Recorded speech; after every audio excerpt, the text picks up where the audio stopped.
ये आपको एक और किस्म का तारुफ करा दूँ। ये मुझे कुछ थोड़ा सा शौक़ आ गया था सीनरी बनाने का, तो ये मैंने बनाई सीनरी, पहाड़ और दरख्त, ये पौधे, परिंदे हैं साथ है, तो ये बनाई।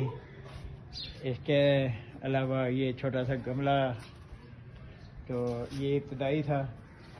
उसके बाद तरक्की कुछ हुई, बेहतरी हुई, फिर मैंने ये बना दिया, ये दरख्त बनाया। फिर आगे ये इसके साथ सीनरी, ये आगे सूरज और पहाड़। ये जब बन गया मुझे कुछ और हौसला हुआ, फिर मैंने ये इसके बाद ये सीनरी बनाई। ये पीछे बर्फ़ के पहाड़ हैं, बर्फ़ गिरी हुई है, ये सड़क जा रही है ऊपर की तरफ, ऊपर मकान बने हुए हैं। तो